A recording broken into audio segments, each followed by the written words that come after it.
Welcome to The Well, where we gather to talk about life, death, and everything in between. My name is Pastor Carrie, and my favorite paper is 24 Pound. My name is Jay, and my favorite granola bar is peanut butter chocolate chip. My name is Tim, and my favorite crop is sorghum. With that, you have a joke for us, huh? Yes, we're getting near. No, that wasn't a joke. We're getting near spring training as this airs. So I want to tell a story about my brother. He encountered a little boy with a box full of puppies, and it said Cub fan puppies free. And my brother said, I'm going to tell all my buddies about it, and because he's a big Cub fan. Well, about a week and a half later, he's walking down the same street, and he sees the same little boy, but in a different box. And this time is written, White Sox puppies, $10. My brother looks at them and goes, boy, they look like the same puppies. Why last week they were Cub fan puppies and they were free, and now they're White Sox fan puppies, and now they're $10. Little kid looks at him and goes, well, now their eyes are open. Dun, dun, dun.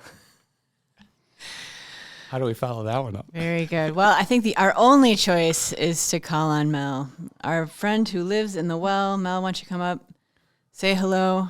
How you doing this morning? Pretty well? Okay, good. You're looking good. You got a little bit of a fur problem there, but okay, there we go. Okay, say hi to everybody. All right, excellent. Mel lives in a well, and he likes to collect all kinds of questions that people ask and talk about when they pass by his well. And he writes them down or something, and then he keeps them all to himself. And what we're going to do is we're going to talk about and ask some of those questions. Can we do that today, Mel? Okay, so why don't you go bring one up for us, okay? No, I think you should. Okay, all right, here we go. And here he goes. All right, ooh, it's going deep. All right, well, it looks like he maybe has something. Okay, Mel, you ready? All right, here we go. And he's up. He's shaking. There we go. And there we go. Mel deals with time and space continuum there. Yes, definitely. All right, let's see what Mel brought us up. It's kind of a long one. Jesus said, "This generation will certainly not pass away before all these things have happened," i.e. his return, etc. What did he mean? Paul also seemed to anticipate an imminent return of Christ. Were they wrong? So I get to kick this one off? Jay gets to start with this one. Good one for Jay. Lucky me. Well, I'm going to first and foremost go off and say that although I would and have maybe question Paul at times, I'm not going to say that Jesus was wrong. In any case, I will say that for me in my life, for those that don't know, I've had, we all have our faith journeys. My faith journey has gone to so many different places, and I'm at a stage in life where I'm thankful for that, because I think it's broadened and deepened my view of the world around me through the lens of faith and Jesus' interaction with my life, I guess. But with that being said, I think I grew up with this idea that it would be this like almost like the triumphal entry on Palm Sunday, but again, and now I'd say right now for me, I think if we look at Jesus' life and all that Jesus did, it had so much to do with how are we living out the kingdom of heaven right here, right now. The idea that kingdom of heaven is brought to earth through Jesus, and through Jesus, what Jesus called us to do and be a part of. And so I'm going to deflect and defer a little on my exact answer and say, I think God knows, and I trust that. I will say that I think there is a part of, not in a pressure way, but I think there is a part of our role in Jesus still living on in the world, in our role of the kingdom of heaven being here, that Jesus continues to live on through the way that we live out what Jesus asked us to do, how we treat each other, how we look out for those that are oppressed, and so on and so forth. So, not a direct answer, but I'm still pondering as I'm talking, so I just keep thinking about that one. It's a good question. It's challenging. I think the question is wrong. Okay. No, we can do that too. Because the assumption is made that Jesus is talking about his return after the ascension. Mm-hmm. But could he be talking about the entire events of Holy Week to the ascension? The coming of Christ's kingdom, when did that come? When he came into incarnation? When he was on the cross? Is that his throne? Mm-hmm. At the resurrection? The ascension. When did the kingdom of heaven come? Because we know it's here, but not yet. Right. It's that paradox. So,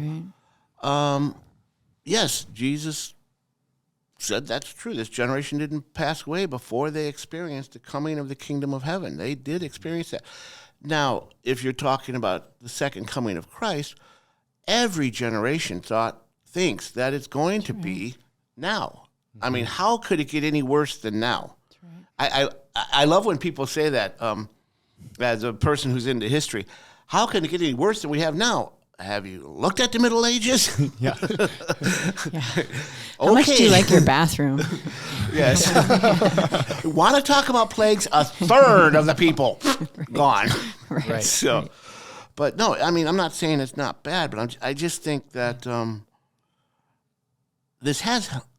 all these things did come through before those folks died. And Paul, Martin Luther, all of us expect it to be our time. Right. Yeah, I agree with you. I think the Paul one is easy for me. I think Paul really did expect that. I mean, he talks about not getting married because why get married and why have children when the world's going to come to an end, like literally any second. Right. I really do think that Paul did believe that for whatever reason, right? And I think it's just a little bit more mysterious. This is one of the most mysterious things that I think Jesus says. I mean, when we look at Jesus' words, this is one of them where you're sort of like, wow, we don't all the way know. And so I always I that's how I always think about this generation will certainly not pass away. Mystery. I don't know. I'm not, like Pastor Tim said, a really good point. What did he mean by that? What did he mean by the fulfillment of everything, right? And some people have also said, well, what did he mean by generation, right? Because sometimes you think, well, what does that generation can mean? All kinds of different things. So maybe we're thinking about it the wrong way. But yeah, I think that when it comes right down to it, that is one of those riddles that maybe someday we'll be able to ask St. Peter over the gates or whatever and see what he says. Well, this generation, I mean, doesn't that, could that not just be the hearers, but the readers? Exactly. There's so many ways you could think about that. And when we experience end time, when we experience death, we experience end time.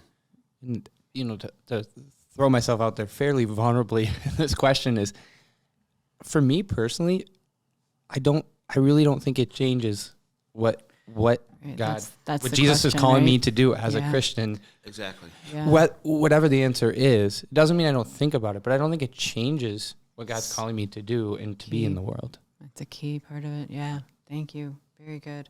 All right, Mel, you're going to have to come with something a little bit less difficult this time. All right. You got a good one for us? Yeah, you do. I bet you do. Okay. Here we go. Back down to the well. All right. Swimming around. No, don't eat that fish. Bring us a question first. Okay, here he comes. All right, and and there we go. Thank you, Mel. All right. So our question is, how do we avoid appropriating Jesus to our own value system in an attempt to take him on his own terms? Should we make an effort to do this? Do you want me to say it again? Sure, thank you. How do we avoid appropriating Jesus to our own value system and attempt to take him on his own terms? Should we make an effort to do this? When I hear this, I think about the group, Jim Wallace, Tony Campello, and Shane Claiborne have a group called Red Letter Christians, where they look at the words of Jesus and use that to determine who Jesus is. And I think that's what I try to do. I can't help but interpret Christ through my own cultural biases and that. And so as a middle-class white male, when I read the scriptures, I read it as a middle-class white male. That doesn't make it right. So I try to read, what are these words saying to me? And I think what I found very useful for me is when I read the words, especially words that are calling on change, I look more at how Christ is calling on me to change, not how he's calling on my neighbor to change. I think the church has lost that in a way where we have become this judging institution in many people's eyes, and there's a reason why. Because we've appropriated him. Our morality has somehow become Jesus' morality, and That's right. our morality is not Jesus' morality. Matter of fact, the morality issue that Jesus ran into, he often challenged the very existence of that morality issue. And so, the speck in my neighbor's eye and the plank in my eye is one that comes to mind a lot for me. I'll say it right now, I have a really hard time with blonde-haired, blue-eyed Norwegian Jesus Right. because he didn't exist. Yep. Now, we all see Christ as ourselves, and that's fine because we're brothers and sisters to him, but we also have to remember he was a first-century Semitic person. And so culturally in that, I have to read with that cultural understanding, not with my capitalistic, white, upper-middle-class comfort zone in it. So. Right. Yeah, I think exactly right. The more uncomfortable I feel about the words of Jesus, the closer I am, right, to being able to understand him on his own terms. I think, and what this makes me think of, right, is the empire of the church when Christianity became the state religion, when Constantine converted, that all of a sudden Jesus became a mouthpiece for the big institution, right? Like the state, the all the money, all the power, and that's really comfortable for us. It's really comfortable when Jesus can tell us how good the institution is, right? And how good it is to consolidate power and to hold power. And so I feel like this is a great question, and I feel like it's a life's work. Avoiding appropriating Jesus to who we are and what we want is literally a life's work, where it's just a one step in front of the other. But the way I try to think about it is the more uncomfortable I am with what he's saying, like with lots of things, then the more I am taking him at sort of, what he said instead of what I want him to say. Yeah. I read once, to paraphrase it, I can't remember the exact quote, but it was along the lines of that the church should be a place that comforts the afflicted and afflicts the comfortable. Yes. Exactly. And I think that that's super countercultural, right? Yes. So to your comment, the more uncomfortable I am, the more I probably need to listen to it, right? And seeing that, kind of fight that. And Pastor Tim, when you were talking, I was thinking, it's in our culture, and our culture does it for sure, and I'm sure others do. I only have experience of our culture, but when we make Jesus look like us, it's not too much of a step to have Jesus think like us too. Amen. If Jesus already looks like us, then Jesus can think like us. Absolutely. And again, I think it comes back because it's comfortable, right? That way my enemies are God's enemies. Amen to that. Exactly right. And who I want to go away or not come into the church is who God wants to go away and not come into the church. That's exactly right. There's a book that you mentioned about Constantine, Cresson's God and Empire. Yes. Highly recommend. It's Excellent. a challenging book. Yes, it is. For those of us who are comfortable. Yes, absolutely. It's good. So, all right, we ready for one more? Can we do one more? All right, can you? Got it all tangled up there. You're going to get one more for us. Here we go. One more time into the well. And, all I had right. the pens there for some. Yeah, I know. It comes up kind of fast. Oh, he got one right away. All right, this seems like a good one. It's a good one? Okay, here we go. Perfect. Thank you very much, Mel. Say goodbye. Thanks, Mel. Bye, Mel.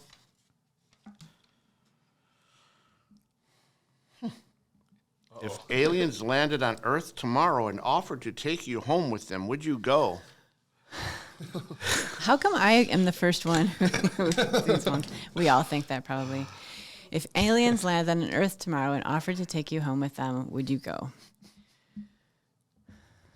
I would not. I would just like that to be my answer. I would probably be scared, and I would not want to leave my family behind. I would like to talk with them. If they would like to have a cup of coffee, I'd be happy to do that.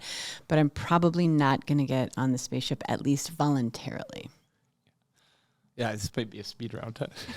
I would say, ditto. Honestly, I'd like to talk to them, but like, I want to stay with my family. All I could think of is an old Twilight Zone episode, To Serve Man, where the guy's getting on the spaceship to go with, he's trying to translate. He's with the translation team, and they can't get it translated. It's finally his turn to go with them, and his assistant comes running up to him, and she's shouting, "It's To Serve Man, it's a cookbook." And then he's there in the spaceship traveling back to their home, and they keep trying to feed him, and he goes, "Would you eat?" Oh man, gosh, I hate to say this. No offense to my family, but I think I might go. I thought you were going to say yes. Yeah, really I think I might go. I mean, I'm probably closer to you guys from ultimately going anyhow, so I think I might just go and risk it, and hope I don't become a souffle. No, that's good. I feel like that is actually kind of interesting. I felt I have too many responsibilities. Did you feel that way? And maybe that's the place we are in our lives. And Pastor Tim is like, I'm done with my responsibility. He's almost done with his. Drop those nuts and follow him. I would really, as one who gets into creation theology and that, I would really like to hear their creation story if they have one. Yeah. And I'd like to, I like to spend time with them, and Oh, you went so much deeper with that than I did. Oh, I'm sorry. No, that's awesome. I just now I'm thinking and I think it would take more than a cup of coffee. And plus, how do I know they're not deathly allergic to coffee? It's true. I mean, it's true. Could find out. Have some coffee. So now they're not Lutheran, obviously. I think as he takes a drag from his Diet Coke. Yeah. So we're going down this route. So that now I'm going to go like weirdly deep with this. So I've read a couple of books by, and I follow Trevor Noah sometimes, and awesome. he says this thing in different ways in a lot of the stuff he does. That says that you got to go out if you really want to learn. You got to go out and travel. You got to get beyond yourself. Yep. And so although like in the reality of this question, like, no, I probably wouldn't leave my family because of my like scenario that I'm living in right now. But at the end of the day, like, I do think it brings up something like, if you have the chance to go experience something new and think beyond yourself, like, would you? And I would say to that, yes. Like, if I knew I could come back, I probably would go. Like contact, like But the problem is you'd come back and Zayden would be like 63. Oh. Yeah, and then you just like cause a lot of problems for him. Yeah, because he'd be younger. See where we're going. So instead, I'm just gonna travel, across the land to Michigan or something. Never mind. I won't say across the lake. I should say across the. I was gonna say that's not land. My bad. You got to go through Indiana to go by land. Yeah. All right. Well, we have been sitting and smelling this delicious recipe. For those of you who maybe saw or listened to our first podcast, we are cooking a recipe out of different cookbooks from churches. So some of those cookbooks that your mom has, and there's all lined up on the shelf. We took them off the shelf and looked through them and found some ones that sounded interesting. So Jay is our cook for today. Yeah. So I got this book and. To be honest, I'm not going to try to read all the words because I don't think I could pronounce them, but it's from the Vermont American Lutheran Church, and it's specifically put together and made by their women's ministry group. Nice. And it's from 1976. Nice. And is Vermont a town? I don't know. It doesn't. Yeah, it doesn't say. Wait. Oh, Vermont Lutheran Church is from Black Earth, Wisconsin. Yeah, so it's Black Earth, Wisconsin. I've never heard of that. 1856 to 1976. There we go. Okay, cool. So they various various recipes I was looking at, but one that really caught me was called a potato donut. So it is one of the main bases of it is mashed potatoes, and then of course it's deep fried. So welcome to Wisconsin. Okay. Did you cheers. use real mashed potatoes or did you buy the box? Oh no, all the way. Real- Cut the real potatoes mashed, in. okay. It smells so good.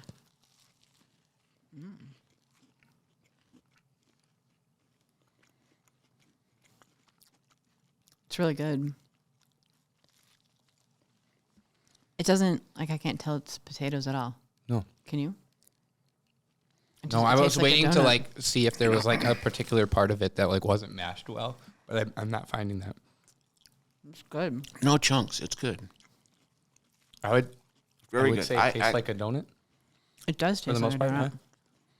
I give it 4 out of 5. I think, Yeah, I say 4 too. I know you had said if you were going to do it without having to stay true to the recipe, there are a couple of things you might have done differently or just added. Yeah, I probably, originally I said I would have done like powdered sugar, but now having actually tasted it, I would probably do like a cinnamon sugar with it. I think it would be really good with cinnamon sugar. Mm-hmm. And also we, if you're watching the video, you can't see this, but we also have a producer, Doug, here, that had tried a donut as well. I just wondering what he inhaled. thinks. What do you think, Doug? It was really good. I consider myself a bit of a donut aficionado, and it was a little greasy. Mm-hmm. That's The all. oil That's was a all. little That's bit all. not but quite hot that's a enough, plus for some of us. That's all. That's all on fry temperature. Yeah, oil was low, I think, on that Might have one. been Yeah, a little low, but yeah. it was flavor was great. I was thinking exactly the same thing, that it needed something beforehand, but tasting it, It's great. delicious. Great recipe. I still would want to I put also some say 4 chocolate out of on it. 5. Yeah, I'd go 4 out of 5 on it as well. What do you say, Doug? I'll go 4. Yeah. Nice. Do we get seconds? Oh my gosh, also Pastor something I Terry learned has- about, I don't know if this is true about all church recipe books, but I noticed that the quantity of all these recipes is very large. Like all of them are big recipes. If it was like made to like go to the church potluck You or gotta what. bring it for the potluck. You got to make a lot. Yeah. And it doesn't that's say, what it is. and oftentimes it doesn't say how many servings. It's just this is what the recipe is. Yeah, you have no idea. So, well, I think this donut 4 out of 5 calls for a God moment. My God moment, as some of you may know, as we're recording this, I'm in the middle of moving from East Madison to Middleton, a little bit closer. And last night I worked on my area, and I started finding all these things about that were from my dad, and thinking about the different times that we had together and the different things that we did. Playing golf with him and both of us were terrible, but it was fun. But just all those little memorabilia that I have of him, and amazing what we collect, that we keep, just to help keep memories of loved ones alive. And I really just felt not only God's presence, but my father's present in that last night. So it was That really is cool. so cool. That's cool. Fantastic. Well, thank you, Jay, for the recipe. Yeah, It was delish. Thank you, Pastor Tim, for that God moment. Helps us to think about that more. And thanks, everybody, for joining us. Thank you. Thank you. As we journey, thank you for joining us on our journey to the well. God's peace be with you. The Well is a podcast of St. Luke's ELCA in Middleton, Wisconsin. You can follow for new episodes airing every other Thursday on St. Luke's website or wherever you get your podcasts. If you would like to drop a question in the Well, you can dive over to stlukes-elca.org/thewell to submit your questions there. The Well is sponsored by St. Luke's Foundation. The foundation is dedicated to leaving a legacy for future generations. You can learn more at stlukes-elca.org/foundation. The Well is produced by Doug Castle and edited by Ariana Viscara. Thanks for listening, and we'll meet you next time here at The Well.